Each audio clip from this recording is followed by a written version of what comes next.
We all experience sadness from time to time. It's, a normal human emotion, and it's often triggered by something specific, like a disappointment or a loss. Sadness is kind of like a wave. It comes and goes and gradually fades with time. Depression, on the other hand, is a different beast altogether.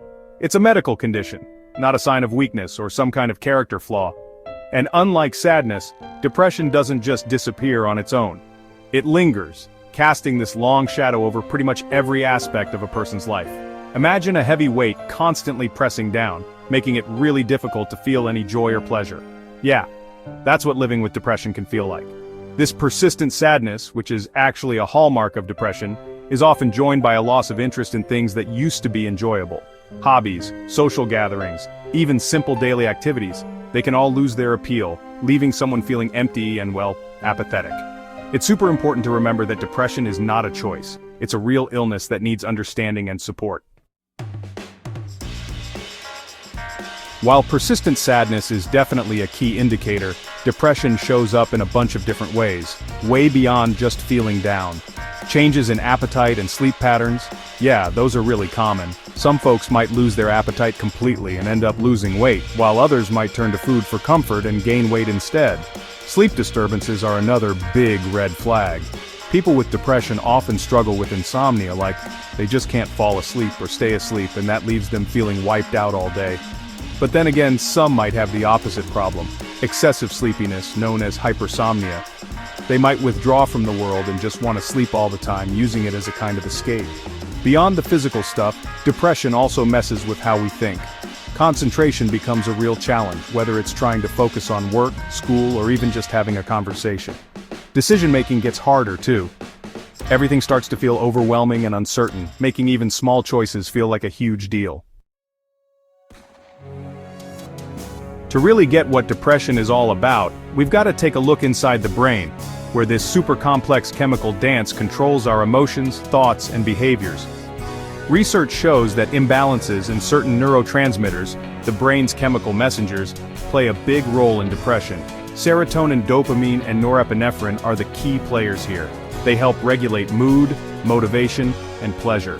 And when their balance gets disrupted, it can lead to depression. Think of these neurotransmitters as messengers carrying important letters about happiness and well-being. In a depressed brain, some of these messengers get lost, or maybe they arrive but the message is all faded and hard to read. This kind of communication breakdown is part of why someone might feel a constant low mood, or lose interest in things they used to love. And it's not just the chemicals. There are actual structural changes in the brain too. For example, the hippocampus, that little seahorse-shaped part of the brain that helps with memory and learning, it tends to be smaller in people with depression. This shrinkage can mess with a person's ability to regulate emotions and handle stress, which just feeds into that vicious cycle of negative thoughts and feelings. Unraveling the causes of depression is like, piecing together a complex jigsaw puzzle with a bunch of interconnected pieces. While the exact causes still remain a bit elusive, researchers believe that it's actually a combination of genetic predisposition and environmental factors that plays a significant role. Genes, which are basically the blueprints of our being, can influence how vulnerable we are to developing depression. If a close family member, like a parent or a sibling, has experienced depression, then the risk of developing the condition does go up. But it's important to note that having a genetic predisposition doesn't automatically mean someone will develop depression. It just means the risk is higher. Now, environmental factors, those are the experiences and influences that shape our lives, also contribute to the development of depression. Stressful life events like losing a loved one, losing a job, or dealing with a serious illness can definitely trigger or even worsen depressive episodes. Chronic stress, such as living in a tough environment or going through ongoing relationship problems, can really wear down mental health over time. It's super important to remember that depression is treatable, and honestly, seeking help is a sign of strength, not weakness. Just like with any other medical condition, early intervention and consistent management are key to improving outcomes.